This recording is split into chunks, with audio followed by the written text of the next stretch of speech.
Le podcast d'aujourd'hui est fièrement commandité par l'équipe Jordan Lanoux et associé chez IG Gestion de Patrimoine. C'est une équipe de planificateurs financiers super terre-à-terre, dynamiques et passionnés. Disponibles et transparents, leur mission est de vous aider à réellement comprendre le monde dans lequel on vit et qu'on n'a pas pris le temps de nous expliquer. Simplement vous aider à atteindre vos objectifs et vulgariser le jargon des finances pour avoir la tranquillité d'esprit.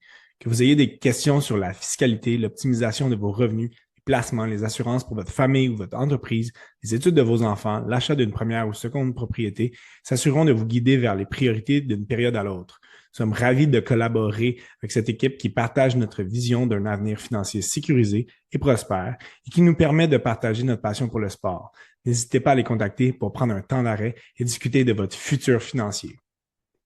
Bienvenue au podcast Le Temps d'arrêt. Bonjour à tous, bienvenue à l'épisode 117 du Temps d'arrêt.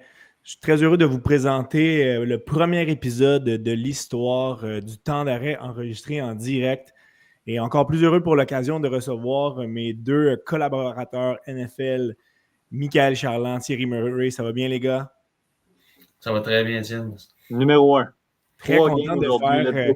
d'essayer cette nouvelle formule avec vous et on se lance dans quelque chose de nouveau. Donc, vous excuserez quelques petits pépins potentiels. On va espérer que tout se déroule bien et que ça va y aller rondement. Pour l'occasion, on va parler de notre Power Ranking qui va apparaître à l'écran sous peu. C'est notre cinquième état des forces déjà. C'est notre avant-dernier. On le voit en ce moment que il y a eu beaucoup de mouvements. Il n'y a eu littéralement, aucune équipe qui est restée à la même position. Que ce soit des mouvements vers le haut ou vers le bas. Là, comme vous voyez ici, la plus grosse montée a été celle des 49ers de 4 rangs et la descente des Bills de 3 rangs. On aura le temps d'analyser de fond en comble ce Power Ranking, cette édition du Power Ranking. Aujourd'hui, c'est une journée très spéciale dans la NFL, les gars. C'est le fameux Thanksgiving. Là. Donc, aujourd'hui, l'épisode est enregistré le 27 novembre et c'est une grosse journée dans la NFL. C'est plus gros que Noël pour beaucoup de gens aux États-Unis. 3 grosses games de football qui ont commencé dès 12h30 chez nos voisins du Sud qui mangent et regardent le football toute la journée. C'est vraiment une journée extraordinaire. Pour nous, c'est une journée avec plus de football dans nos écrans.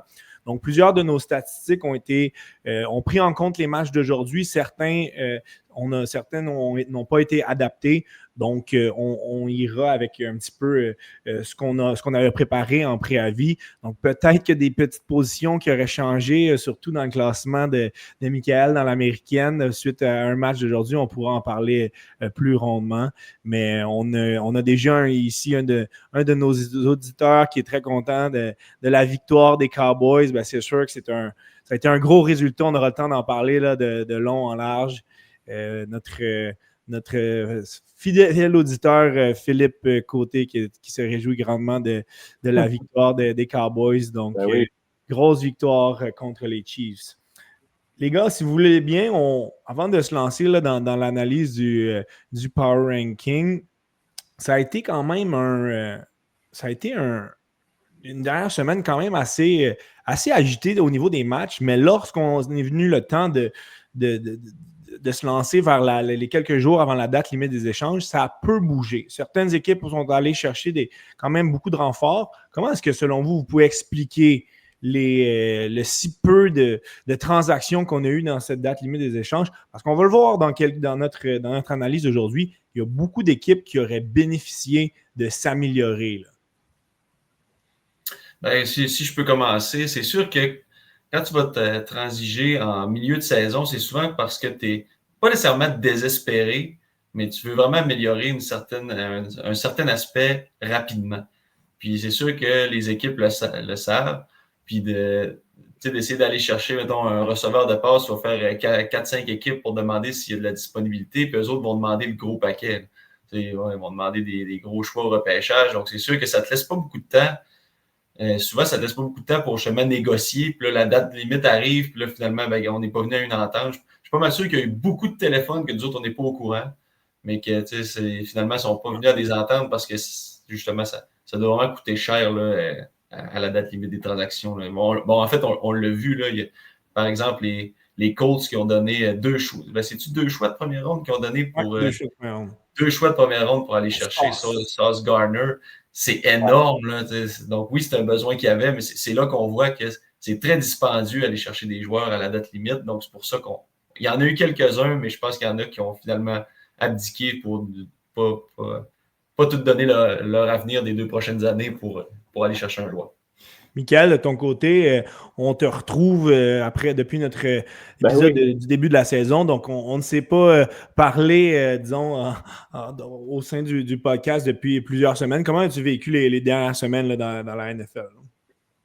Écoute, comme d'habitude, je le dis souvent, mais mon jupon dépasse. Mais tu sais, la saison a commencé, puis je mettais les Patriotes dans nos équipes à surveiller, dans notre power ranking. Puis de semaine en semaine, ils ont monté les échelons, ils ont gravi les échelons. Puis oui, je suis d'accord, ils ont un calendrier relativement facile, mais tu sais, ils ont été capables d'aller chercher des grosses victoires. Fait que de mon côté, c'est sûr que j'ai surtout surveillé l'ascension de nos fameux Patriotes. Puis, un petit peu comme à chaque année, dans la saison de la NFL, des surprises, certaines équipes qui ont des défaites qu'on s'attend pas. Il y a eu quelques no-shows récemment également, donc ça nous laisse quelques doutes là, quand vient le temps de faire des power rankings à ce niveau-là. Elle parlait des Patriotes. Moi, je pense que Mike Vrabel va être dans la conversation de l'entraîneur-chef de l'année. On parlait de Drake May pour MVP, mais c'est pas, il n'a pas fait ça tout seul. Là. C'est sûr que le coach en est pour beaucoup. Comme c'est mentionné par un de nos auditeurs, effectivement, les Jets ont été une des seules équipes qui a bougé. Ils se sont débarrassés de disons, on veut y aller dans un autre restart, mais on a liquidé. Ça risque d'être des années un petit peu plus difficiles à court terme, mais je pense que c'était la bonne chose à faire de leur côté. Messieurs, pendant qu'on va enregistrer cet épisode-ci, petite note quand même sur un retour anticipé du côté des Bengals qui disputeront ce soir un match contre les Ravens de Baltimore. C'est le retour tant attendu de Joe Burrow. Donc, ça va faire du bien aux Bengals. Je pense que leurs espoirs sont déjà terminés. C'est déjà fini dans leur cas, l'espoir de participer aux éliminatoires. Mais ça sera définitivement un bonbon de l'avoir de retour pour cette semaine-ci. Ce qui va être intéressant, les gars... Si je peux te couper, ils sont quand même chanceux que dans la division, il n'y a pas vraiment d'équipe qui est encore si forte que ça au niveau du classement. C'est pas mathématiquement impossible, effectivement. C'est ça. C'est pas chose facile, puis surtout voyant comment ils jouent. La défensive n'est pas très bonne, mais ils ne sont pas encore éliminés. Les Ravens ont 6 victoires, 5 défaites. Steelers ont 6 victoires, 5 défaites. C'est pas des gros. Avec la défensive qu'ils ont, ça va être très difficile. Ce qui va être intéressant, les gars, c'est pour nos éditeurs aussi, notre power ranking a tellement changé depuis la semaine 1 que les équipes qui s'y trouvent, il y en a peu qui peuvent se dire avec confiance qu'ils vont participer aux prochaines éliminatoires. Donc, ça pourrait arriver que certaines équipes qui se trouvent dans notre ranking ne participeront pas aux prochaines éliminatoires. Donc, c'est un fait. Donc, il y a plusieurs équipes classées qui sont à risque. On verra lesquelles. On se lance immédiatement si vous le voulez bien. Et avant de passer à la première équipe, encore une fois, je répète qu'une statistique très importante dans la NFL, une dont on va faire régulièrement allusion aujourd'hui, c'est le fameux passing rate des corps arrière. Donc, dans la NFL, c'est la formule qui inclut 5 variables très importantes. Donc, les passes tentées, les passes complétées, les verges par la passe, le nombre de touchés, le nombre d'interceptions. C'est ce qui distingue souvent un très bon corps arrière d'un corps arrière moyen, voire médiocre. On en parlera durant l'épisode. Oui. En première position, dans notre Power Ranking, tout seigneur, tout honneur, Michael, les Patriotes avec leur fiche de 10, 2, 9 victoires de suite. C'est quand même spécial de dire qu'ils ont terminé à 4-13 l'année passée. On est invaincus sur la route, puis pour une jeune équipe, là, c'est tout un exploit. Là. C'est complètement fou, on va te le dire. C'est un des plus gros revirements de situation. Puis honnêtement, je m'attendais à une progression, évidemment, mais pas à ce point-là. Puis je regarde, évidemment, on parlait du coach Mike Vrabel, mais quand on regarde Drake May jouer, de la façon qu'il bouge dans la pochette, il est super confortable, il est très, très stable. Et honnêtement, c'est un des bons game managers, si on veut, mais plus, là, mais il fait pas beaucoup d'erreurs. Tu sais, quand le jeu n'est pas là, il va pas forcer une passe qu'il n'a pas besoin de forcer. Donc, il prend ce que la game lui donne, puis je On trouve en qu'il y a parlait, une belle maturité. Hein. on en parlait, Thierry et moi, lors de notre épisode où il y a exactement un petit peu plus qu'un mois, là, le 17 octobre, dans lequel on y allait de nos prévisions pour les trophées individuels et Drake May était l'un des candidats au MVP. Ben, c'est encore le cas. Là. Il a le deuxième meilleur passing rate de la NFL avec 110,7. C'est vraiment lui qui garde les Patriotes au-dessus de la mêlée. Absolument. Puis comme j'ai dit, il évite beaucoup les revirements. Fait que c'est une des excellentes façons de gagner des matchs de football, de protéger le ballon. Donc, c'est sûr que ça aide. Puis récemment, là, Mike Vrabel, il n'a pas eu le choix d'utiliser son demi-offensif, son running back Ouais. Henderson, parce que l'autre Stevenson était blessé. Puis on a vu à quel point ce gars-là a de la vitesse. Écoute, il a même, dans un toucher de plus de 50 verges, il a pris le temps de regarder son Ouais. banc. Il a demandé quasiment J'y à son vas-tu? coach, Oui, j'y hey, vais. je vais-tu pas, on perd-tu du temps? Ok, C'était j'y vais. tellement bon, cette séquence-là. C'était parfait. Et Hey, si je peux ajouter sur les Patriots, moi, ce que j'aime, c'est que tu sais, c'est qui leur grosse vedette? Ils n'ont pas de si gros joueurs que vraiment des joueurs on connaît tous leur nom. C'est vraiment ça, c'est des gros joueurs dans la ligue. C'est tous des joueurs qui sont bons, mais c'est pas des superstars. Puis cette équipe fonctionne super bien. T'sais. Et j'en venais justement avec le prochain sujet au niveau des Patriotes. C'est mon frère Guillaume qui écrit en commentaire. Oui. Effectivement, on a battu 2 grosses équipes avec les Bills et les Bucks, il faut leur donner. Sinon, on a battu 7 équipes qui risquent de manquer les éliminatoires. Est-ce qu'on est aussi bon que notre fiche? La réponse, selon moi, c'est probablement pas. Reste que les Patriotes, on pensait qu'ils allaient se battre pour les éliminatoires et là, ils vont se battre pour avoir le bye week à la première semaine.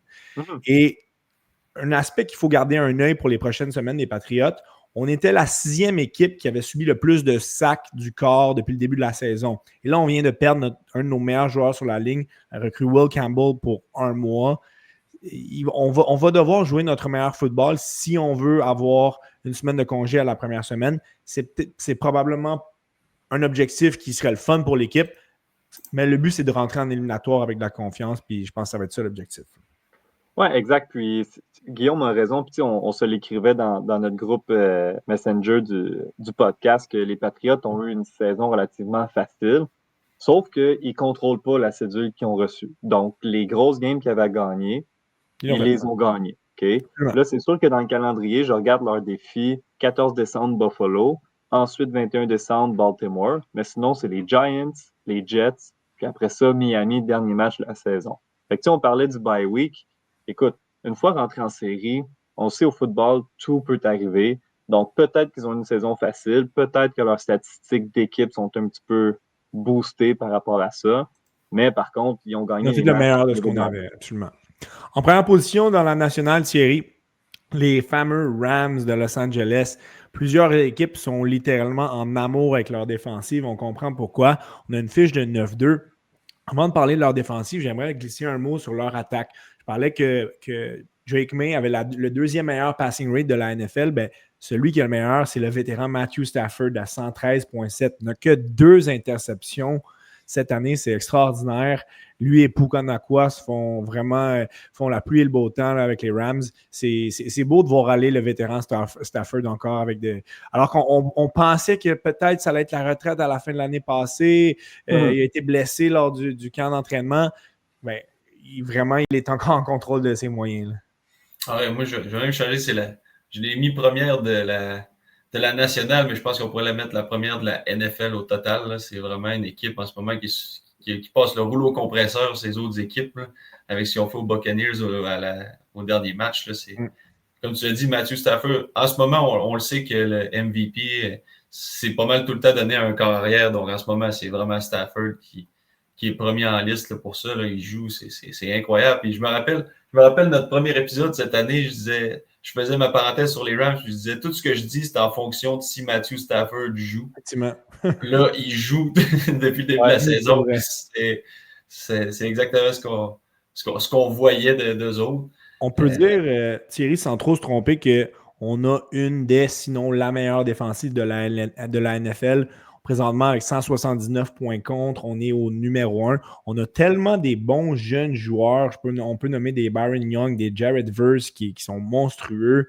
Le demi de coin Emmanuel Forbes est deuxième dans la NFL pour les passes rabattues. On a du talent partout là, chez les Rams. Ouais, c'est des deux côtés du ballon. Là. En attaque, en défensive. Le front défensif est tellement dominant. Tu parlais d'Emmanuel Forbes.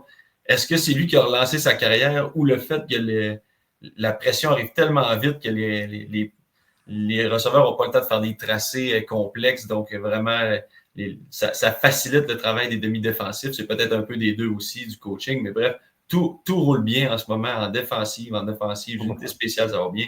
C'est vraiment, là, ils sont dans une zone, les Rams, là, c'est beau de les voir jouer. Ils ont le meilleur différentiel de la Ligue, hein? Plus 127, là, c'est quand même fou. On le verra tout à l'heure, c'est un gros contraste avec une équipe qui est dans nos classements, mais qui, eux, ont un différentiel négatif. On vous garde la surprise pour un petit peu plus tard. Michael, deuxième position dans l'américaine, les Broncos. Je trouve que c'est un petit peu la version ouest des Pats.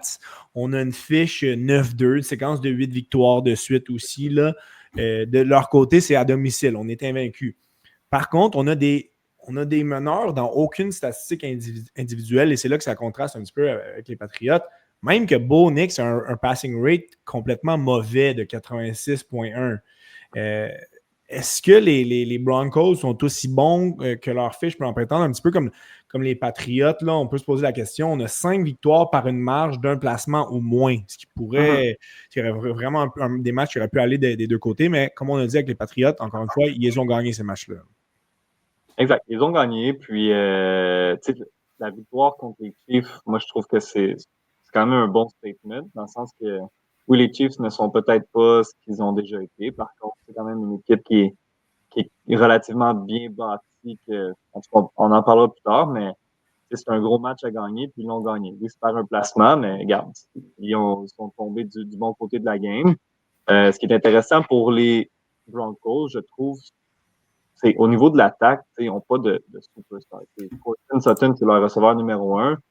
Mais j'aimerais rajouter, Michael, que je suis 100% d'accord avec toi, mais si dans sa carrière, J.K. Dobbins n'avait pas été aussi blessé, peut-être qu'il aurait pu avoir ce statut de superstar parce que lorsqu'il joue, il fait une différence, mais ce gars-là est constamment blessé et il va manquer le restant de l'année chez les Broncos. C'est dommage. Ça n'a pas de bon sens. C'est à chaque année. Tout le temps blessé. Et là, on va se fier sur une recrue, un JRD pour vraiment faire le travail. Ça semble peu concluant du côté de l'attaque des Broncos. Là. C'est un petit peu décevant. Moi, l'année passée, de la façon que Bo Nix se comportait, je le voyais relativement gros cette année. Puis, une fois seulement, il a atteint 300 verges. C'était contre les Bengals, les pauvres Bengals d'ailleurs, avec 326 verges.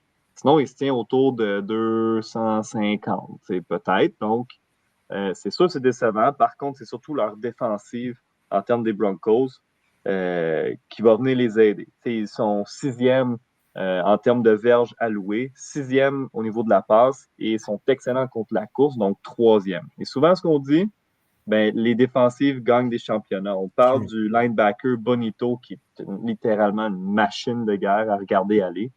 Donc, c'est sûr que c'est de cette façon-là qu'ils vont chercher les victoires et non avec leur attaque. Bonito, qui était un de nos choix pour le joueur défensif par excellence là, il y a quelques semaines. Avant, Thierry, de parler des Seahawks, j'ai vu un commentaire défiler qui m'a fait penser que ça va être intéressant si les Rams terminent premiers et ont l'avantage du terrain jusqu'au Super Bowl. Parce qu'effectivement, c'est qu'ils affrontent une équipe comme les Eagles, surtout comme les 49ers qui sont tout près. C'est une équipe qui est rarement... lorsqu'à la maison, va avoir un pourcentage de supporters plus élevé que leur adversaire. Souvent, l'amphithéâtre se fait envahir par les fans de l'autre équipe.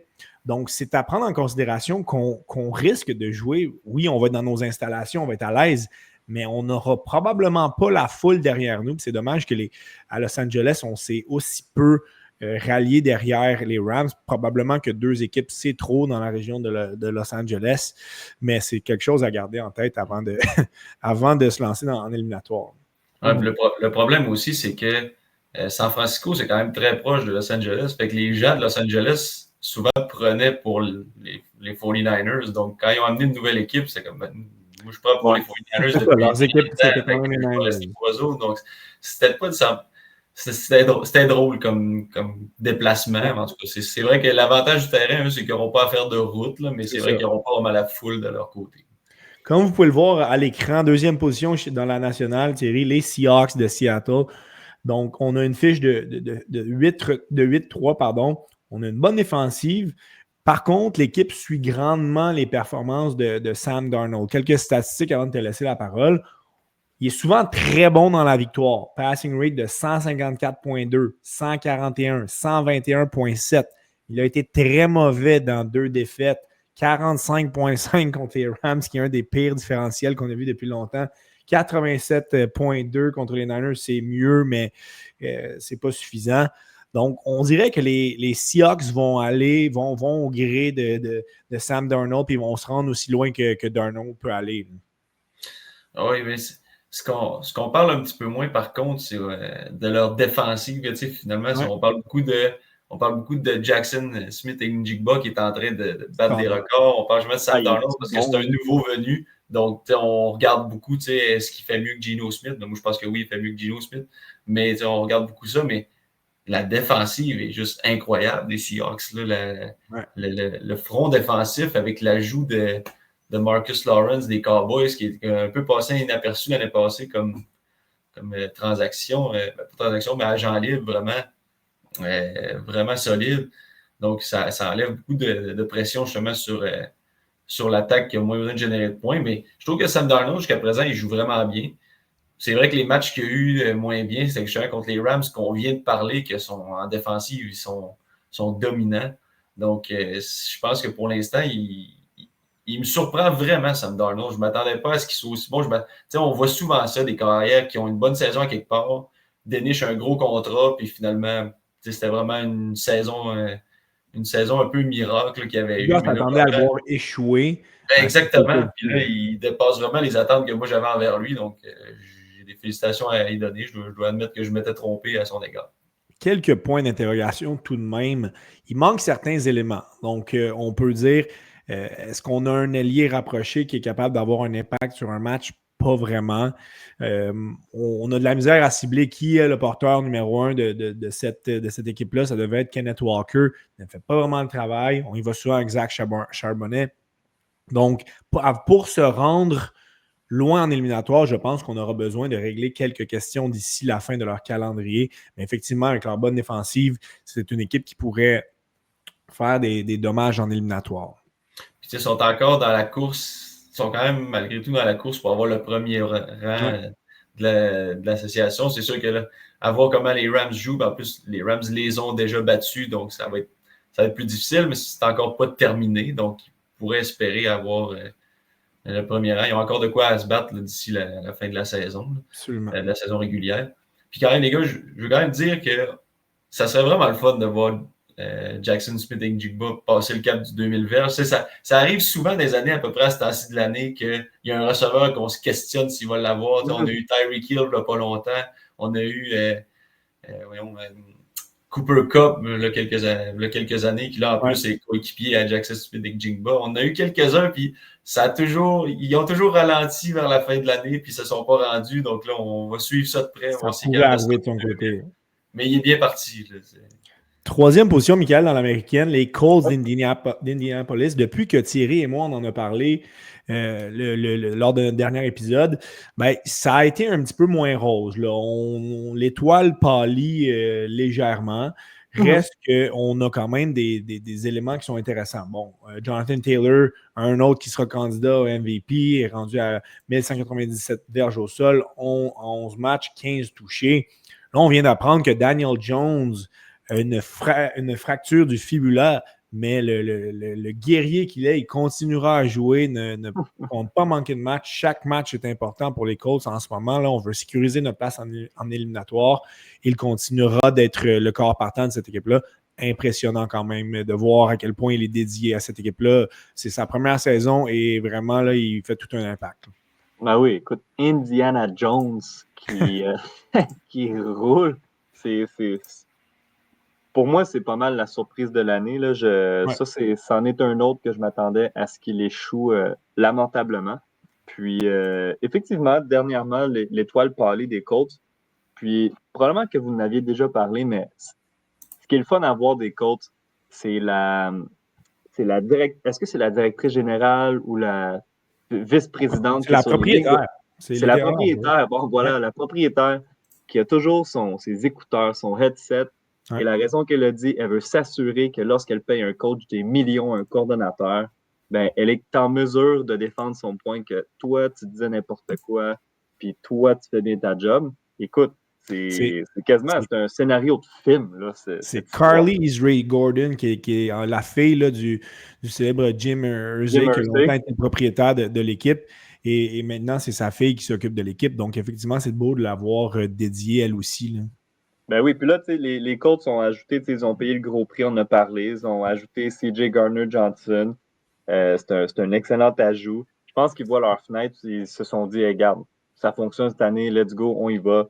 Daniel Jones a quand même un rating de 101,4. Tu sais, comme ça sort de l'ordinaire, mais regarde, si c'est leur saison, ben, ce sera ça. Tu sais, en termes d'attaque, ils sont deuxième pour les verges totales, septième par la passe et quatrième par la course. Et c'est l'équipe qui fait le plus de points dans le circuit avec une moyenne de 31 et 21 points contre. Fait que, on parle d'une marge de 10 points. Fait que c'est vraiment. La seule chose, c'est la défaite contre les Chiefs, 23-20. Jonathan Taylor a été tenu à 58 verges seulement. 181 verges pour Jones, c'est vraiment pas beaucoup. Ça pourrait laisser des traces parce qu'on a un calendrier vraiment pas évident pour terminer l'année. C'est particulier dans cette section-là, le sud de l'américaine. On affronte 2 fois les Texans, 2 fois les Jaguars. On perd ces matchs-là, les Colts ne sont pas en éliminatoire. Là, on affronte aussi les 49ers et les Seahawks. Donc, il n'y aura pas un match facile là-dedans. Ce sont toutes des équipes qui pourraient et veulent faire les éliminatoires. Donc, on est mieux de sortir notre A-game. Puis Daniel Jones est mieux de ne pas trop souffrir parce qu'on va avoir besoin de victoire et vite du côté des Colts. Oui, absolument. Puis c'est ce qui est intéressant de la façon que, comme tu as dit, le calendrier était fait. Tu sais, c'est comme, pour faire le parallèle avec les auditeurs qui nous écoutent ce soir, puis avec le hockey, ce sont des gros matchs de 4 points, si on veut, dans une course aux séries. C'est un petit peu le même principe, là. C'est 2 fois Houston, ça va être très important. Houston, j'aimerais ça en reparler. J'ai position 6-7-8 de mon power ranking. J'ai eu beaucoup de difficultés, puis Houston, en tout cas. On en reparlera, mais. Si on a quelques minutes restantes à la fin de la. OK, merci à beaucoup. La fin, mais on sent que Michael regrette peut-être quelques choix là, de son ranking. On met ça en variable. En troisième position de la nationale, Thierry, et c'est drôle, c'est une troisième équipe de l'Ouest de la nationale. Les 49ers de San Francisco avec leur fiche de 8-4. C'est particulier quand même parce qu'on n'est pas dans les meneurs du tout pour les points pour, ni pour les points contre. On a un Brock Purdy qui est bien moyen cette année, là, 8 touchés, 7 interceptions, dont 3 contre les Panthers. On a été chanceux d'affronter des Panthers qui n'étaient pas sous leur bon jour lors de ce match parce qu'on aurait dû perdre ce match-là. Mac Jones qui a pris qui l'a remplacé pendant sa blessure, nettement mieux fait que Purdy. Donc, on se retrouve avec un mix de toutes sortes de choses spéciales qui se passent avec les Niners. Qu'est-ce qui a fait en sorte que tu les places troisième? Ben écoute, comme tu l'as dit, là, on a toutes les raisons de perdre chez les 49ers, puis on gagne. On trouve des façons de gagner. On parlait tantôt justement des entraîneurs qui pourraient mériter l'entraîneur-chef de l'année. Là. Je pense que Kyle Shanahan va être, selon moi aussi, dans la conversation. Perdre tes gros joueurs comme en défensive, Nick Bosa, perdre Fred Warner. C'est énorme. Là. On peut quasiment dire que c'est dans les meilleurs à leur position dans la NFL. Tu perds ton corps arrière pour plusieurs matchs. On le sait très bien, perdre son corps arrière. Regardez avec les Bengals. Là, eux autres sont à 8. On sont à 3 victoires, 8 défaites. Comment ça que les 49ers sont à 8 victoires, 3 défaites? C'est 8 et 4. Donc, ils ont plein de blessés. Il y a Christian McCaffrey qui a manqué des matchs. Ils ont Brandon Ayuk qui n'a pas été là de l'année. Ils ont perdu Ricky Pearsall. Ça n'a pas de bon sens. Ils ont toutes les raisons d'avoir une fiche vraiment poche. Puis ils trouvent des façons de gagner des matchs T'en as parlé avec Mac Jones. Quand on a vu Mac Jones arriver, on était comme bon. On a dit c'était fini leur saison. Puis là, finalement, ils gagnent des matchs, ils sont résilients, finissent Ça par passe gagner. beaucoup, ça passe beaucoup par CMC, là, Christian McCaffrey, leur porteur de ballon. C'est le moteur de cette équipe-là. 796 verges au sol, 7 touchés, 785 verges captées. Il est 10e position dans la NFL. Je vous rappelle que c'est un porteur de ballon. C'est extraordinaire à quel point ce gars-là est polyvalent. Sans lui, les Niners auraient plusieurs défaites de plus. Là. Fait que moi, c'est pour ça que je les ai mis là, parce que ils gagnent des matchs, puis peu importe la façon qu'ils le font, ils finissent par gagner des matchs. Puis ce qui est important dans une ligue de sport, c'est gagner des matchs. Tu as bien beau avoir les meilleurs joueurs sur ton alignement, s'ils perdent, ça ne donne rien. Fait que eux autres, ils gagnent des matchs. Fait que c'est ça qui est important. Absolument. Plusieurs amateurs, on sait que San Fran, c'est une équipe très populaire partout dans le monde de la NFL. Donc, c'est sûr que plusieurs amateurs se réjouissent de... Disons qu'on s'attendait à des jours un petit peu moins joyeux là, avec toutes les blessures. Si on peut se rendre en éliminatoire, ce sera toute une réussite, tout un exploit de leur côté. Là. Quatrième équipe, Miguel, je pense que c'est important de mentionner que effectivement, ce classement a été fait avant la semaine 13. Donc, c'était en prenant pas en considération les matchs du jour, là, aujourd'hui, le 27, le jeudi le 27. Exact. Et les Chiefs, tu les as placés quatrième.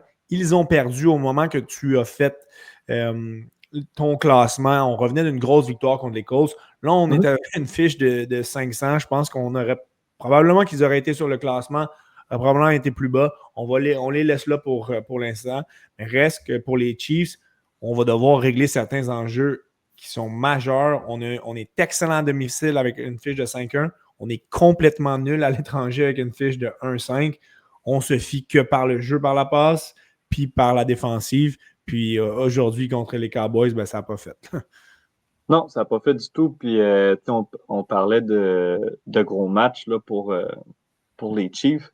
7 décembre, là, donc leur prochain match est contre les Texans de Houston. Puis, écoute, ça va être un gros match. Là. Dimanche soir, Chiefs Texans, il va falloir qu'ils gagnent ce match-là parce que si les Texans gagnent cette semaine, puis ensuite les Texans battent les Chiefs, là, c'est sûr, je les ai mis quatrième, mais ils pourraient dégringoler. Bye bye. Donc, ça peut aller vite. Écoute, les Chiefs, on les connaît. Je pense qu'on en parle depuis que le podcast existe. C'est sensiblement les mêmes acteurs, là, quelques joueurs clés près. Jeu au sol, ça n'a jamais été très, très, très fort, les Chiefs. Quand même capables de se débrouiller. C'est sûr que leur retour de Rashee Rice, comme tu l'as dit, jeu aérien, ça fonctionne bien. Leur défensive, c'est leur force depuis cette année, l'année passée. Par contre, dans les dernières semaines, contre les Broncos, Mahomes il avait un rating de 79,5. Dernier match contre les Colts, Mahomes, 77,4. Donc, puis là, ensuite, une défaite contre Dallas. Fait que c'est pas Jojo. C'est ainsi pour les Chiefs. Avant aujourd'hui, là, Pat Mahomes, oui, on regarde son nombre de verges récoltées, ben c'est impressionnant. Mais c'est le deuxième carrière de la NFL avant le match d'aujourd'hui qui avait lancé le plus de passes tentées, donc avec 407 pour un passing rate de seulement 93,8. Ça montre qu'il y a beaucoup de passes non complétées. Son ratio touché-interception n'est pas extraordinaire non plus. Donc, oui, c'est sûr qu'on suit beaucoup sur notre défensive. Aujourd'hui, ça n'a pas tenu, mais on va devoir avoir un Pat Mahomes qui est nettement supérieur si on veut se classer en éliminatoire parce que pour une première fois depuis extrêmement longtemps, l'équipe est menacée de ne pas être en éliminatoire. Tu parlais des Texans.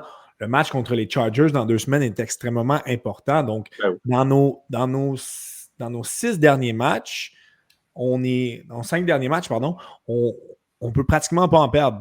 Peut-être un. C'est rare une équipe qui est à 9-7 qui va se classer en éliminatoire, mais ça prend des victoires et vite. Là.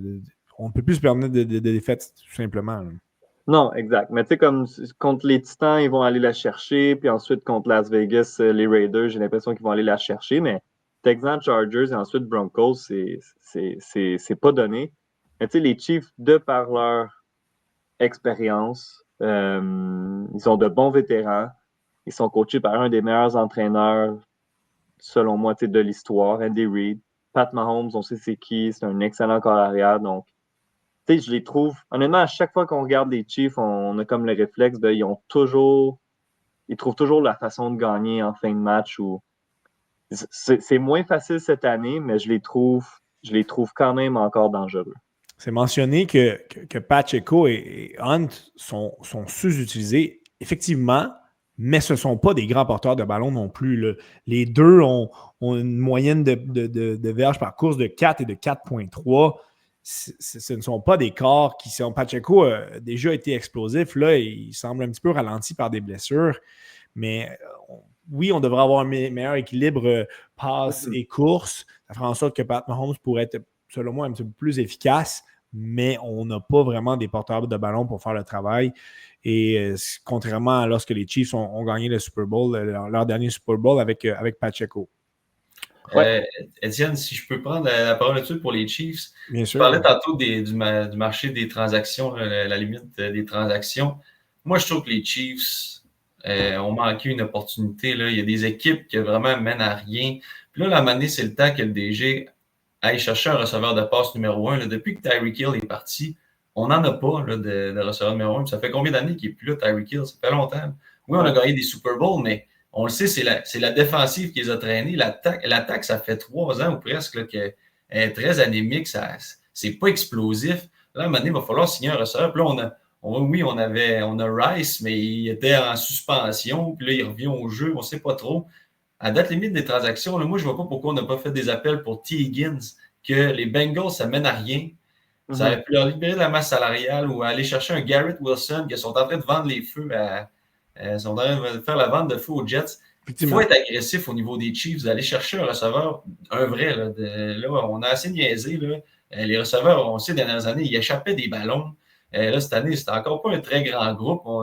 Notre meilleur, c'est Travis Kelce. Il est rendu à 36 ans. Je veux dire, c'est notre meilleur, entre guillemets, notre plus gros nom. Là. À un moment donné, il va falloir faire une acquisition. Puis oui, il va falloir donner des choix de première ronde. Il va falloir faire quelque chose. Mais là, je pense que là, ça a assez duré, le fait de ne pas avoir de receveur pour Pat Mahomes.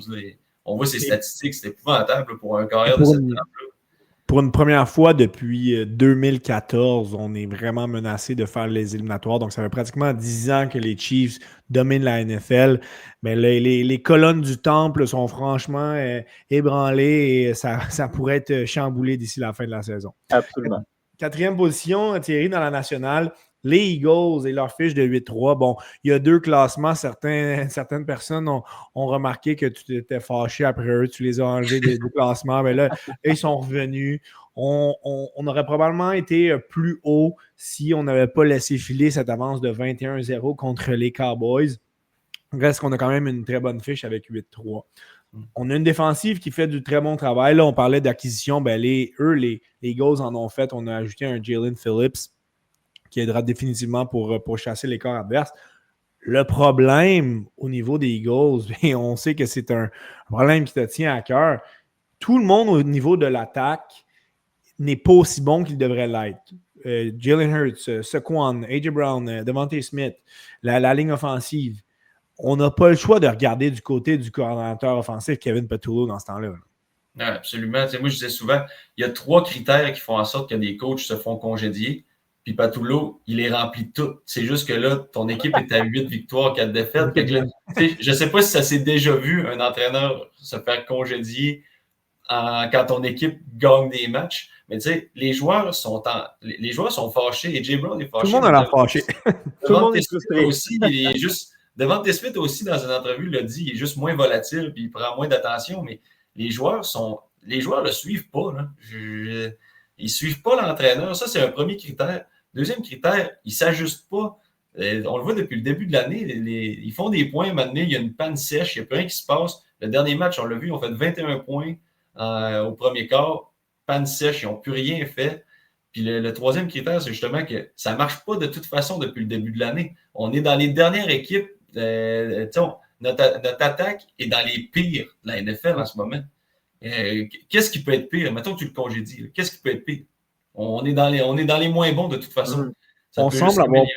On semble avoir perdu toute créativité, tout ce qui faisait des Eagles, cette équipe qui a gagné le dernier Super Bowl, qui rendait de cette attaque-là une unité aussi efficace, dangereuse. Il n'y a rien de créatif. Il manque énormément de mouvement, de play action. Ça semble très beige du côté de l'attaque des Eagles. Ça semble être une unité qui est facile à défendre et ça ne devrait pas être le cas avec le nombre de superstars qu'il y a là-bas. Et en plus, là, il y a beaucoup de gens qui critiquaient la défensive de s'être fait passer 24 points sans réplique, mais si on regarde l'attaque, c'était 3 jeux, un dégagement, 3 jeux, un dégagement, 4 jeux, un dégagement. La défensive en deuxième mi-temps a été tout le long sur le jeu. Maintenant, c'est sûr qu'ils vont s'essouffler. Là, donc, moi, je ne mets pas ça sur la faute de la défensive, je mets vraiment ça sur la faute de l'attaque. Puis, il faut vraiment que quelque chose change là, parce que ça va juste aller de mal en pire. Puis, tu sais, on s'en parlait, on en avait parlé au début de la saison. Puis, même chose avec les Lions. Je fais un parallèle avec les Lions. Ouais. Ils ont monté des gars de l'interne pour être coordinateur. Puis, finalement, c'est Dan Campbell qui a repris les rênes de l'attaque, qui a dit c'est moi maintenant qui va caler les jeux. Parce que son gars de l'interne, ça faisait pas le travail. C'est la même chose avec les Eagles cette année. Puis, c'était la même chose avec les Eagles en 2022 quand ils ont fait monter des gars de l'interne. On a amené un bonhomme en Kellen Moore l'année passée, ça a fonctionné, on a gagné le Super Bowl, là il l'a quitté, mais on est retombé dans le même piège, puis on va espérer que soit qu'il y ait un changement pour les Eagles ou qu'on puisse s'ajuster à temps pour les éliminatoires parce qu'on va rentrer avec une défensive qui est solide, mais une attaque qui n'est pas en confiance en ses moyens et ça pourrait être... La seule raison que je les ai encore mis dans mon ranking, puis quand même au 4e, c'est parce qu'il y a quand même trop de talent dans cette équipe-là pour qu'il soit amené trop bas. À amener un match, ils peuvent vraiment sortir un gros match puis aller écraser une autre équipe. Mais 5e position, Michael, dans l'américaine, les Bills. Donc, c'est surprenant de les voir aussi bas. Mais avec leur fiche de 7-4, on n'a pas le choix de les mettre là. 4 victoires pour commencer l'année. On est 3-4 à nos 7 derniers matchs. Puis là, on regarde du côté de Josh Allen. C'est un petit peu l'équivalent au niveau de l'impact sur son équipe là, de Sam Darnold avec les Seahawks. Lors des 3 des 4 défaites de l'équipe, j'ai fait la moyenne de son passing rate. On est à 79,5. Dans les 7 victoires, son rate est de 109,8. Donc, aussi bien va Josh Allen, aussi bien va les Bills. Et c'est ça depuis tout le temps du côté des Bills, sauf que là, cette année, ça semble amplifié. Oui, exact. Puis, on parlait des Chiefs tantôt qui n'ont pas de receveur numéro 1. Puis, je trouve que le parallèle n'est pas trop boiteux de faire la même comparaison avec les Bills, dans le sens que c'est qui. Tu sais, on regarde leur attaque, puis ils n'ont pas de. Tu sais, James Cook est bon. Si on va se dire, running back, ça va. En termes de receveurs, là, tu sais, il y a le lien rapproché Kincaid, correct. Ensuite, c'est Shakir, Shavers qui va chercher un 90 verges un soir parce que c'est nulle part.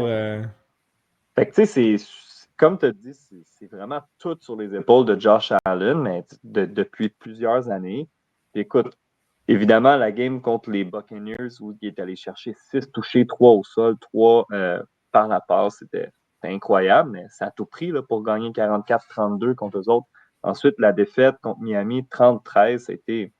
Moi, j'ai trouvé ça, c'était gênant pour les Bills, une équipe qu'on voyait gros, qu'on voyait en avant qui devrait être en avant des Patriotes, là, mais bref, ça a été un no-show complètement.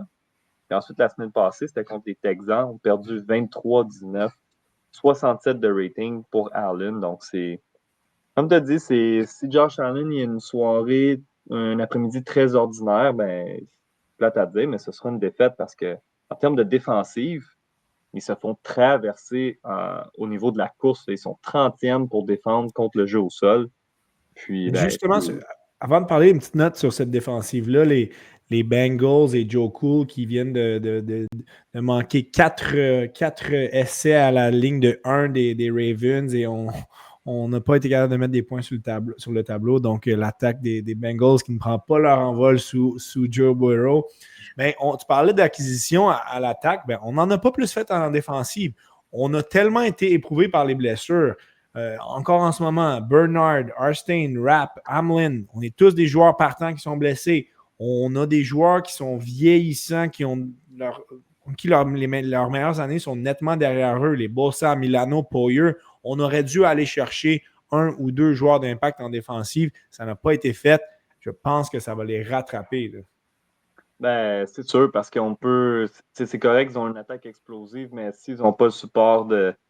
C'est moyennement un match ordinaire au niveau de l'attaque, puis c'est plus difficile là, en termes de défensive. Puis surtout, comme tu as dit, dès que tu vois que tu as des blessés, tu es dans ta fenêtre d'opportunité pour aller chercher le Super Bowl. Ça fait combien d'années que les Bills veulent aller chercher ce trophée-là? C'est comme, vas-y, là, c'est le temps d'aller chercher des gros joueurs, aide ton équipe. Et on peut faire le parallèle aussi, ben, tu faisais avec les Chiefs. Depuis Stephen Diggs, comme c'est mentionné ici, ben, on n'est pas allé chercher ce receveur numéro 1 pour prendre la pole pour faire le travail. On ne peut même pas dire qu'on a essayé. On a amené des gars comme Curtis Samuel, on a amené des gars comme Amari Cooper, on a essayé d'avoir des gars de l'interne. On a repêché Keon Coleman qui a été laissé de côté de cette saison. On échoue lamentablement à faire en sorte que Josh Allen a des chances légitimes d'atteindre le Super Bowl. Et on doit regarder du côté de notre directeur général parce qu'on fait beaucoup trop d'erreurs. On est en train de manquer notre fenêtre d'opportunité pour des non-mouvements, tout simplement. Regardons un Harry Roseman qui fait tout pour que son équipe soit compétitive année après année. Ce n'est pas le cas du côté des Bills. On se fie beaucoup trop sur le talent générationnel de Josh Allen. Ben, on est en train de passer dans le beurre. Ben oui, absolument. On continue, Thierry, avec la 5e position dans la nationale. Ben, les Packers, c'est mérité. Là, on vient d'aller chercher une grosse victoire aujourd'hui à Détroit. On sait que Thanksgiving et Détroit, c'est un aspect très historique. Avec on a M&M. cassé le party que M&M avait réussi à enflammer à la mi-temps. Ouais. On a une fiche de 8-3-1. On a la 2e meilleure défensive dans la nationale pour les points accordés avec 202. On parlait lors de notre épisode de début d'année de Micah Parsons et de Rashan Gary qui allaient terrifier les corps adverses. Ben, c'est le cas. On a respectivement 10 et 7 sacs. Ils sont dangereux, mais ils sont beaux à voir aller. L'acquisition de Parsons, elle paye vraiment. Ah oui, ça. Puis c'est la logique parce qu'on le savait là, justement que Micah Parsons allait faire tout un impact en défensive, puis c'est exactement ce qui se produit. La chose que j'aime pas des Packers, c'est que on dirait qu'ils s'adaptent à la force de l'équipe contre qui ils jouent. Donc, ils jouent contre une bonne équipe, ils jouent très bien. Ils jouent contre une équipe pas très bonne, sont brouillons, mettent pas de pot au tableau. Quand ils ont joué contre les Cowboys en début d'année, ça a fini match nul. La défensive des Cowboys ne faisait rien. Ils s'étaient fait passer, je pense, 400 verges par les Giants la semaine d'avant ou quelque chose de même. Donc, je trouve que on dirait qu'ils ont de la misère à avoir tout le temps la même constance. C'est vraiment selon l'équipe qui joue. Il faut regarder du côté de Thierry, il faut regarder du côté de Jordan Love parce que c'est un corps qui fait très peu d'erreurs, seulement 3 interceptions, mais souvent, il n'en fait pas assez pour gagner. Là. Il y a eu parfois eu l'air d'un corps arrière élite, là, notamment aujourd'hui contre les Lions, où il a fait 4 passes de toucher, contre les Steelers un petit peu plus tôt cette année, mais il a trop souvent eu l'air d'un corps bien ordinaire. Oui, exactement. Il n'y a pas de constance. C'est ça, il vient de lancer 4 passes de toucher. Ça ne me surprendrait pas qu'au prochain match, il lance pour moins de 200 verges, puis que ce soit un touché. Puis, c'est vraiment là, ça va nous prendre quelques matchs, surtout au salaire qu'on le paye. Ça va prendre plusieurs matchs avec des bonnes statistiques pour vraiment que ça justifie son salaire. Parce que moi, je trouve en ce moment, oui, il gagne des matchs, il ne fait pas trop d'erreurs, mais c'est quand même un carrière que tu payes 50 millions par année. Là. Il doit t'en donner plus que ça. Là. Effectivement. On peut regarder aussi du côté de leur receveur de passe. On s'en va dans la bonne direction. On a perdu des éléments importants durant l'année. Le Christian Watson est de retour. Jaden Reed, ce sera d'ici quelques semaines. On a un bon groupe de receveurs aujourd'hui. Wicks a fait de la différence. On a des joueurs qui sont capables de faire des bons jeux. Malheureusement, on a perdu Tucker Kraft pour le restant de l'année. Mm-hmm. On a, par contre, une petite déception au niveau de Josh Jacobs, qui est excellent pour trouver la zone des buts, 11 touchés cette année. mais sa moyenne de verges par course est en train de baisser quand même drastiquement. Là, on est à 3,8 cette année. Ça va prendre une meilleure production de sa part si on veut avoir du succès en éliminatoire. Oui, c'est sûr. Si on veut enlever justement une certaine pression à Jordan Love qui est pas très constant à ce temps-ci, il faut trouver une façon de faire marcher notre jeu au sol. Ça passe aussi par la ligne à l'attaque. Il faut ouvrir des meilleures brèches. Je pense pas que Josh Jacobs est nécessairement moins bon que l'année dernière. C'est juste que je pense que les opportunités sont moins là. Les trous sont moins présents.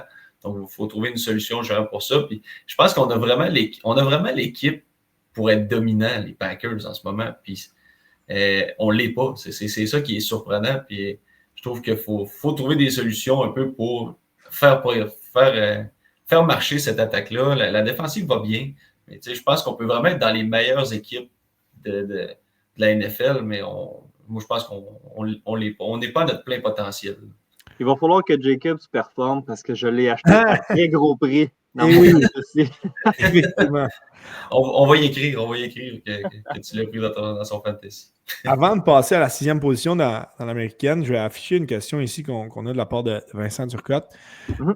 Les proprios des Bills, on sait que c'est les mêmes, le Terry Pegula qui gère les sabres et les Bills. Donc, ils se demandent si les proprios, si Pegula se mêle un petit peu trop de l'aspect football comme ça a souvent été ébruité au niveau du hockey. De mon côté, je ne pense pas que c'est le cas. J'ai jamais entendu d'écho comme quoi Pegula faisait de l'ingérence au niveau de l'équipe des Bills. Je pense que ça se trouve vraiment du côté du directeur général, là, Brandon Beane, qui est en poste depuis 7-8 ans, si je ne me trompe pas, et qui surfe littéralement sur les succès de Josh Allen. Il est capable de bâtir, disons, dans des positions importantes aussi, comme la ligne offensive, ligne défensive aussi. On repêche bien du côté des Bills, mais c'est d'ajouter les quelques éléments en extra qui feront de cette équipe-là une équipe qui pourra gagner le Super Bowl que Brandon Beane n'a pas été capable de faire. Donc, je ne pense pas que ça se trouve, le problème, je ne pense pas que ça se trouve du côté du propriétaire Pegula. Je ne sais pas s'il y a quelque chose à ajouter, les gars, à ce niveau-là, mais je pense que, en tout cas, ma vision des choses pour les Bills. Là. Ben, un petit peu comme tu as dit, je me suis pas nécessairement penché sur cette question-là parce que je n'ai rien entendu à ce niveau-là. Comme tu as dit, ils sont quand même bien bâtis. Là. Cette année, ils sont premiers par la course. Ça veut dire que la ligne offensive est bonne. Ouais. Il a bien fait son travail pour protéger son corps générationnel, mais après ça, il faut ajouter quelques pièces. Exact. Moi, j'ai une question pour vous, les gars. Si on s'écroule encore en éliminatoire du côté des Bills, qu'est-ce qu'on fait? Est-ce qu'on change d'entraîneur? Est-ce qu'on change de directeur général? Sean McDermott, pour moi, c'est un excellent entraîneur. Pour moi, ça passerait d'un nouveau directeur général qui, lui, pourrait peut-être placer ses hommes en poste, là, mais ça passerait vraiment par là. Écoute, avec Josh Allen, les meilleures années qu'il est en train de connaître, on ne peut pas juste ne pas se rendre au Super Bowl. On s'est rendu 2 fois. On était 2 fois champion on s'est rendu 2 fois jusqu'en finale de l'américaine, mais il faut aller à cette prochaine étape, puis on n'a pas été capable de le faire, donc je pense que ça va passer par un nouveau directeur général. Puis on va se dire, leur fenêtre est là. Les Chiefs descendent, puis là, les Pats, ils montent un peu, mais c'est à vous autres, les Bills. Let's go. Dans l'américaine, Michael, 6e position, les Steelers, fiche de 6-5. On est à égalité au premier rang de la section nord avec les Ravens qui ne se trouvent pas sur ton classement. On a 4 défaites à nos 6 derniers matchs. Puis là, on sent quelques gouttes de regret de ton côté. Moi, j'ai une question pour vous. J'ai-tu droit à un mulligan pour... on a dû faire quand même sans Aaron Rodgers lors des 2 dernières semaines, là, mais reste que cette attaque-là, même lorsqu'on sentait avec les Rodgers, les Warren, les Metcalf, les Pat Freiermuth, on a des éléments qui forment une attaque correcte sans plus.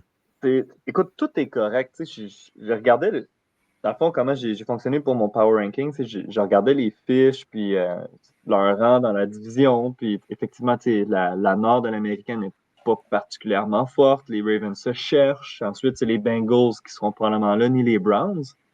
Mais en termes de Power Ranking, moi, je les aurais mis plus bas. Mais parlons-en parce que quand je t'ai envoyé mon classement, il était 6e.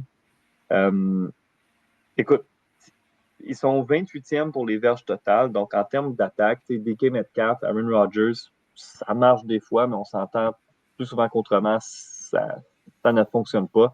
Ça passe par des Austin, des Gainwell, des fois des Freiermuth, les c'est rapprochés. rien de très sexy, là.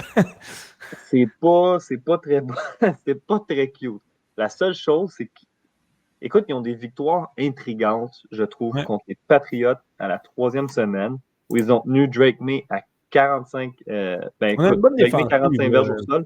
Gibson, ils ont vraiment le jeu au sol, ils l'ont éteint. Et contre les Colts, à la 9e semaine, Daniel Jones avait lancé 3 interceptions, puis Jonathan Taylor avait été tenu à 45 verges au sol seulement.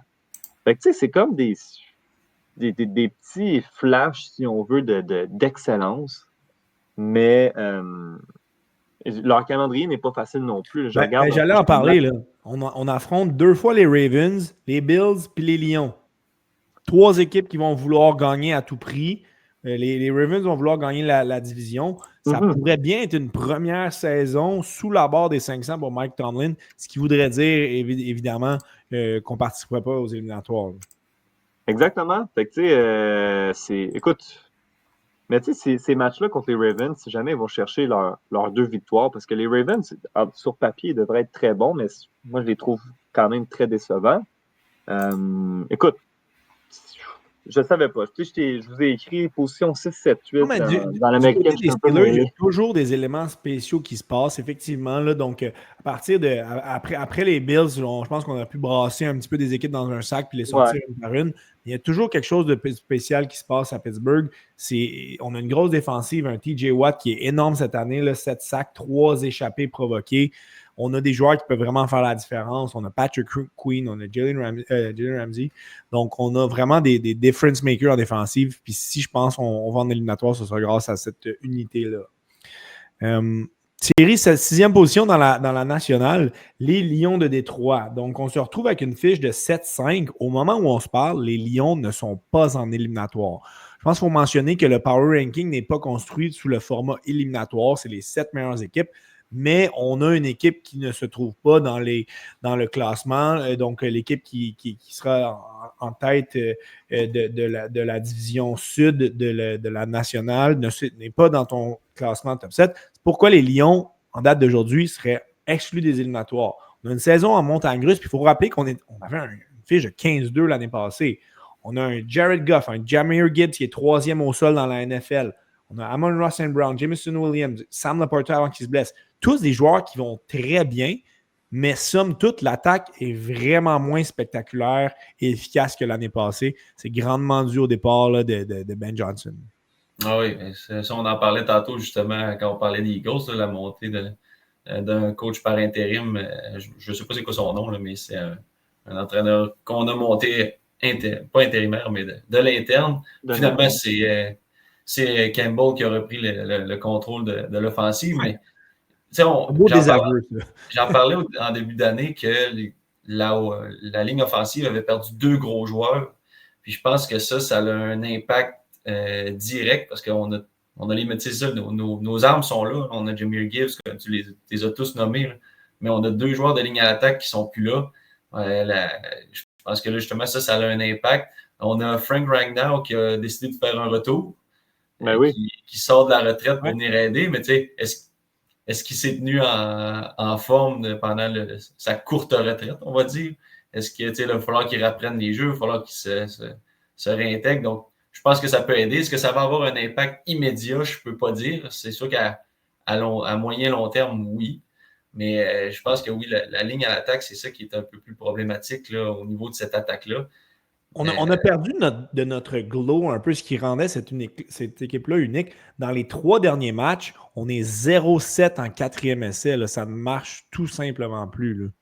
Non, et puis là, à un moment donné, il va falloir que Campbell, là, il dit tout le temps, on dit tout le temps, c'est son identité, il est agressif. Mais là, à un moment donné, il faut que tu suives le pouls de ton équipe, il faut que tu regardes un peu comment ça fonctionne, il faut que tu suives des matchs. Puis ça a trop coûté de matchs importants à date à Campbell pour qu'il ne change pas d'avis. Là. Oui, si ton équipe a marqué 40 points, puis tu dis c'est 4e et 3, on y va, je comprends. Là. Mais si ton équipe, elle a fait 10 points en première mi-temps, puis tu es comme, je suis vraiment confiant qu'ils vont aller chercher le 7 verges de mon 4e essai. C'est ça, c'est mal lire le pouls de la game. Il faut à un moment donné que tu t'ajustes. C'est comme aujourd'hui, on l'a vu, là, il aurait pu aller chercher un 3 points. Facile. À un moment donné, le jeu a fonctionné, par contre, il faut y donner. Le jeu a marché, c'est que Jameson Williams a échappé le ballon. Mais à un moment donné, c'est des 3 points que tu laisses ça. Tu sais, 3 points, là, c'est pas mauvais au football d'aller chercher ça. Là. Dans des matchs un commentaire qui m'a fait bien rire. Là. Dan Campbell, c'est le génie le plus idiot, là, effectivement. Donc, c'est un gars qui est extrêmement aimé par ses joueurs. Puis, je pense qu'il devrait y aller par la voie facile un petit peu plus. Mais on parle de l'offensive. En défensive aussi, l'année passée, oui, on a eu énormément de blessés. Ça fait en sorte que ce ne fut pas évident de leur côté. On a perdu notre coordonnateur défensif aussi. Et c'est une défensive qui est extrêmement vulnérable contre les longs jeux. Puis là, on s'en va affronter des équipes qui ont des bons corps arrière, qu'on est bon dans le jeu profond.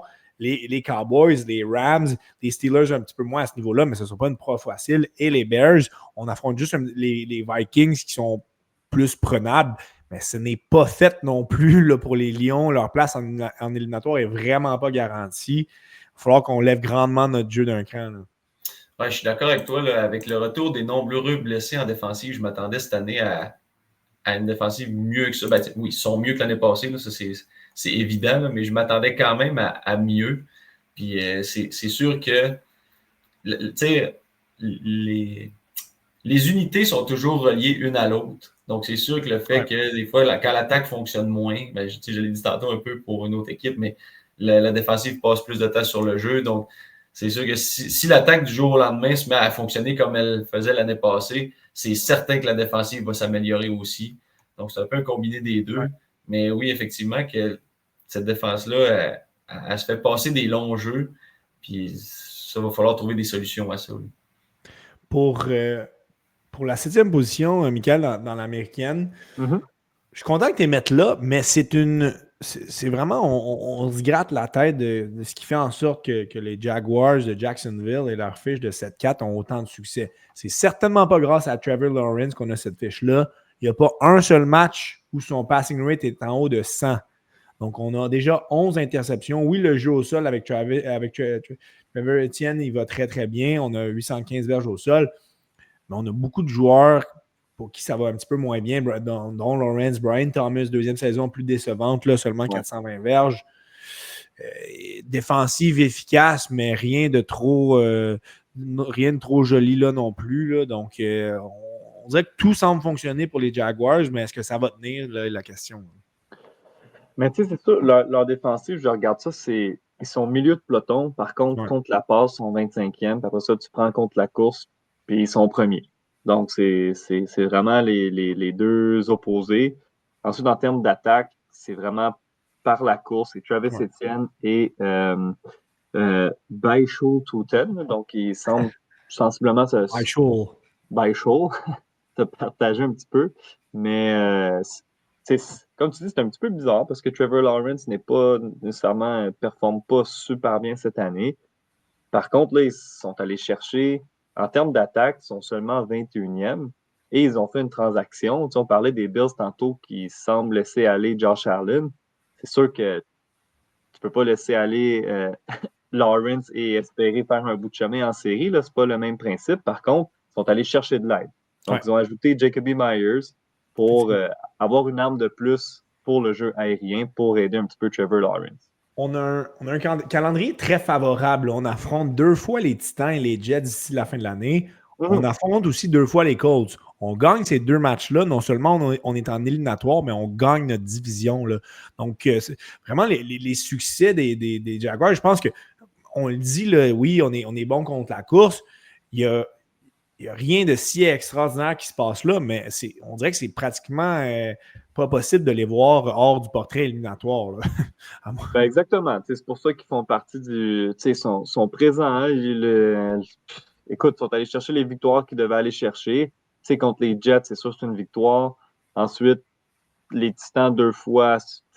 moi, je serais pas surpris qu'ils aillent chercher les deux. Donc, moi, je les vois en série. Après ça, est-ce qu'ils vont faire un bon bout de chemin?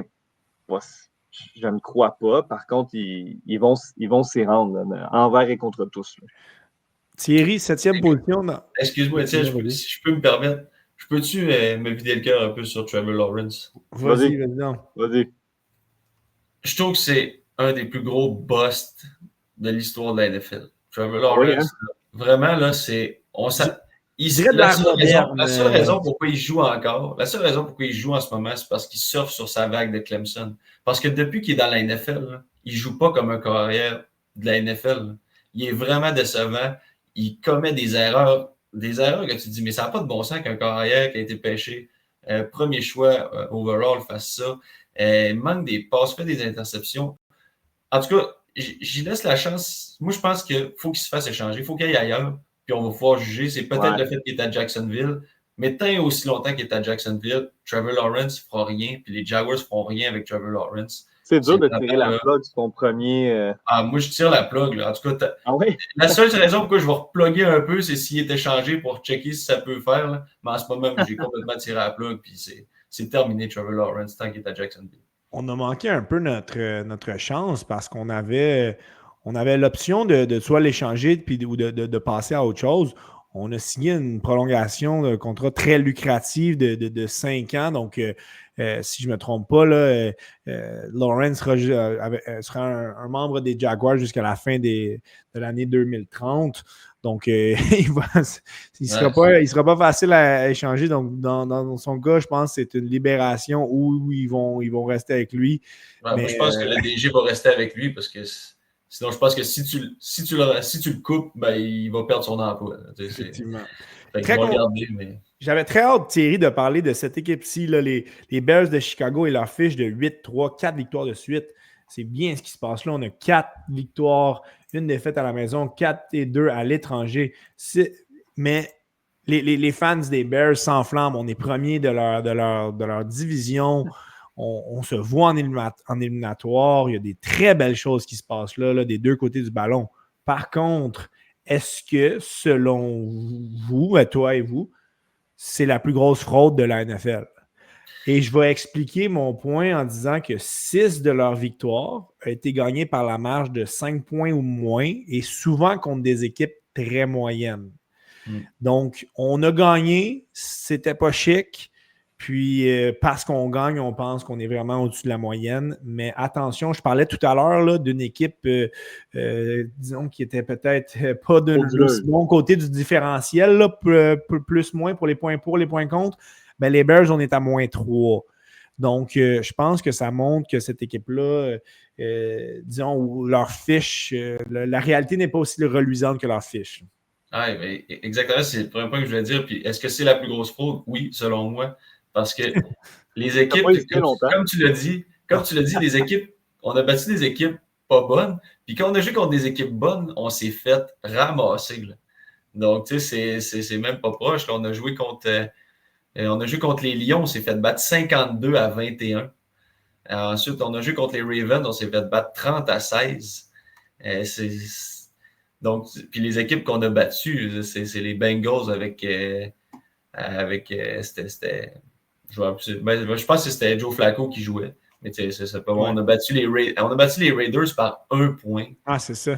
On a battu les Vikings avec McCarty. On a perdu. Mais en tout cas, c'est vraiment là, c'est pas des victoires convaincantes, pas en tout. Là, Donc oui, ils gagnent des matchs. Par contre, ils s'améliorent, mais je pense pas que c'est une équipe vraiment qui va. Ils vont se faire dépasser par les Packers et les Lions. C'est pas eux autres je vais nous diriger vers une direction pour expliquer pourquoi, mettons, ça va bien, mais qu'on croit peu en eux. On a un très bon duo de receveurs de passe, là, en Romeo Dunze et DJ Moore. Par contre, ton receveur numéro 1 ne peut pas être 43e dans la NFL pour les passes captées. C'est absolument pas suffisant. On a vu son père faire une petite crisette là-dessus. Ben, c'était peut-être pas la place, mais il y avait la source du problème est là quand même. On a un bon duo de porteurs de ballon avec DeAndre Swift et la recrue Monangai. Mais le problème, selon moi, c'est celui qui passe le ballon. on parle de fraude. Caleb Williams, on va regarder son passing rate, on voit qu'on est à 91,3.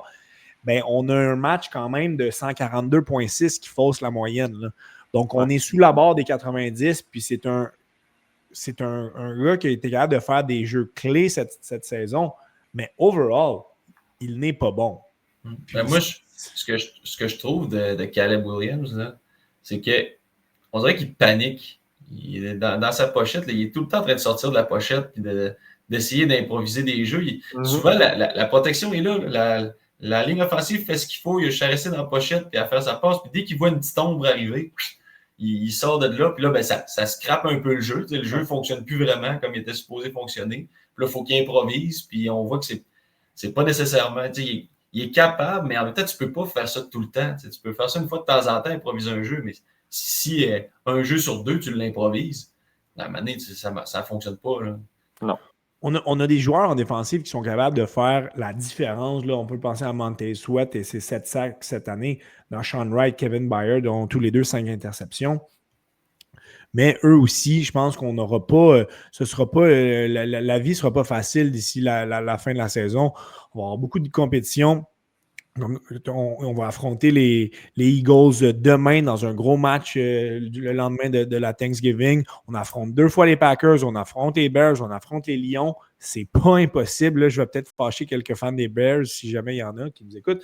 C'est pas impossible que les Bears ne fassent même pas les éliminatoires. Donc, il faudrait que le train déraille de manière assez importante, mais ce n'est pas hors de question que ça se produise. Ben là, moi, j'ai hâte de voir ça, justement, parce que là, on parle des autres, on dit que c'est une fraude, puis je pense que c'est ça, mais là, c'est un test, là, justement. On va voir si vraiment on a raison ou si on se trompe. J'ai hâte de voir dans les prochaines semaines si ça va être quoi la réponse à notre question.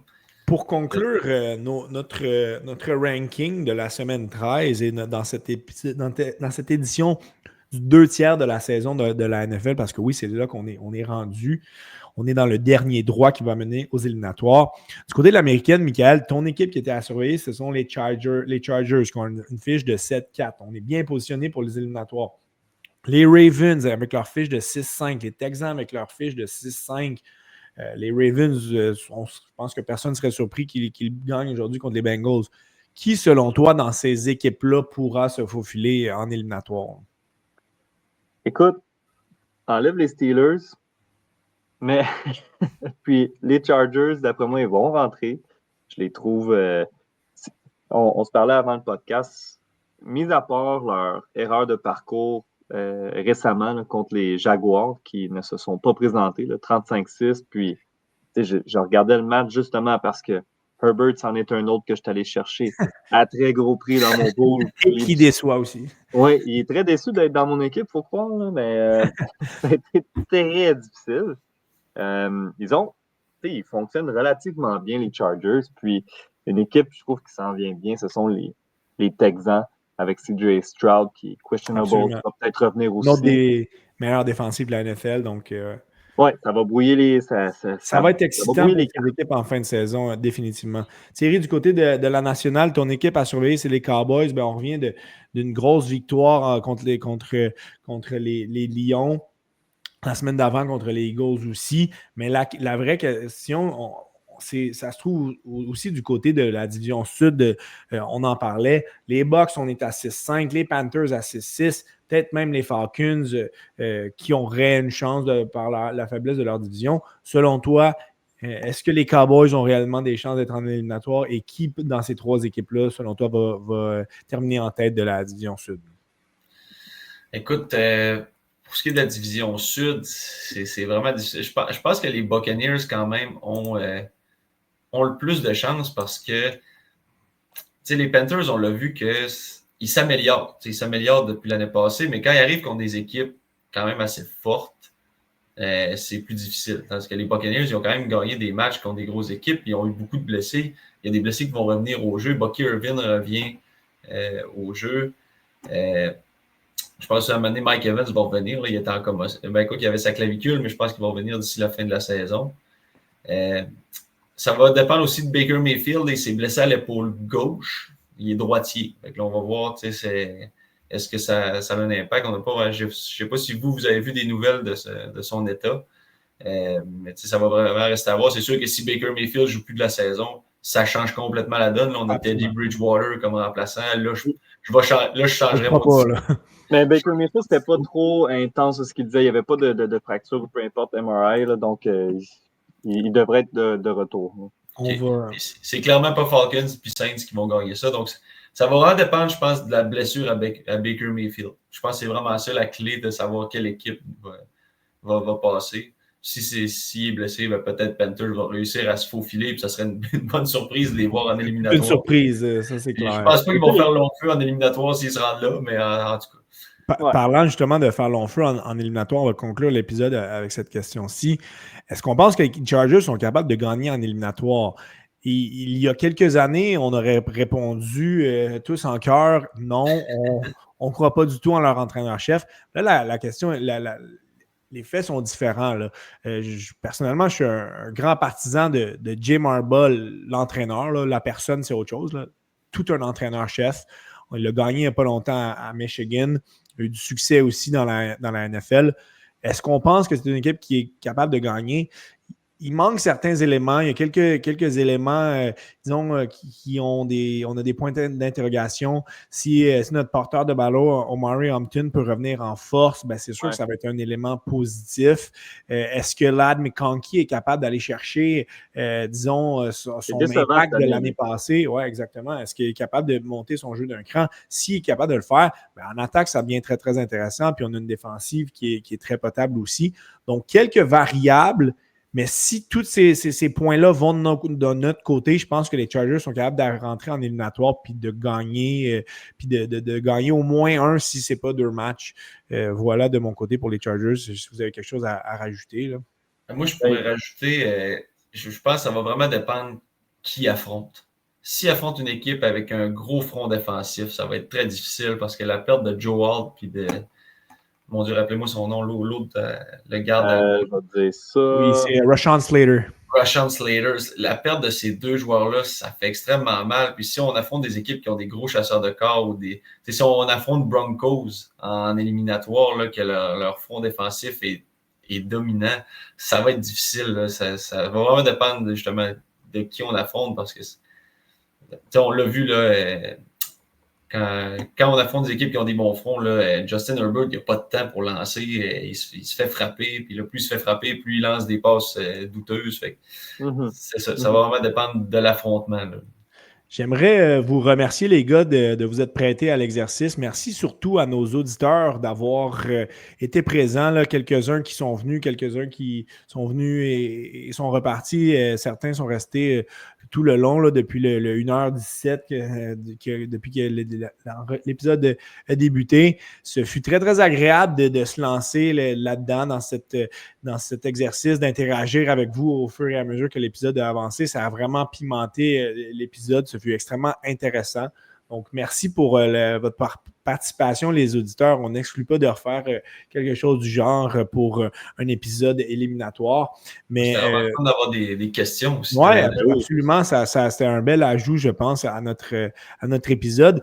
Puis, c'était la 5e édition de notre Power Ranking, l'épisode du 2/3 de la saison. On a vraiment du beau football qui s'en vient.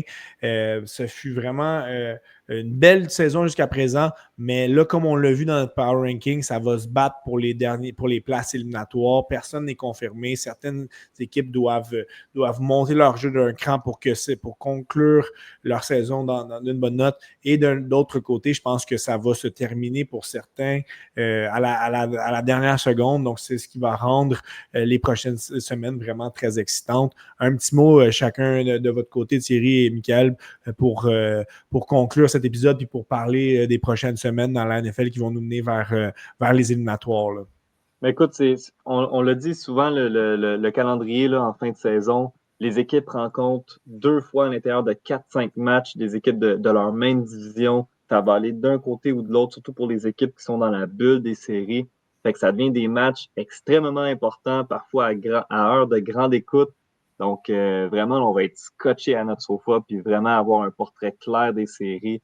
Donc, très hâte de voir qui se faufile, qui s'écroule. Ça va être super intéressant. Puis les Pats qui continuent leur montée, continuent de prouver à tout le monde qu'on a raison d'être là.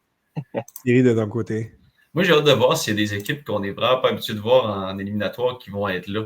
T'sais, on parle des Bears, on parle des Panthers. Les Jaguars, ça fait un moment. Les Jaguars, j'ai hâte de voir ces équipes-là. Est-ce qu'ils vont livrer la marchandise, mais est-ce qu'ils vont être capables de tirer leur épingle du jeu d'une présence en éliminatoire où ils vont juste s'écraser en première ronde? Donc, de voir je vais dire la guerre des équipes un peu surprenante là, pour la route vers les éliminatoires. Intéressant. On va avoir un dernier Power Ranking à vous offrir dans quelques semaines et c'est ce qui va mener à notre grosse couverture des éliminatoires. Encore une fois, cette année, on va vous offrir du contenu régulièrement pour nous mener à cet dernier épisode de l'histoire du temps d'arrêt qui sera cet épisode préparatif du Super Bowl. Donc, ça va être des prochaines semaines vraiment extraordinaires pour nous, intéressantes aussi, quelque peu émotives aussi pour terminer le tout, mais ce fut vraiment très, très plaisant d'y aller de cet exercice-là pour terminer la saison de la NFL. Et je vous remercie beaucoup, les gars, encore une fois, pour votre superbe collaboration. On va remettre ça en éliminatoire. Bien sûr, merci à tous d'avoir été présents. Puis on se dit à un prochain épisode du Temps d'arrêt.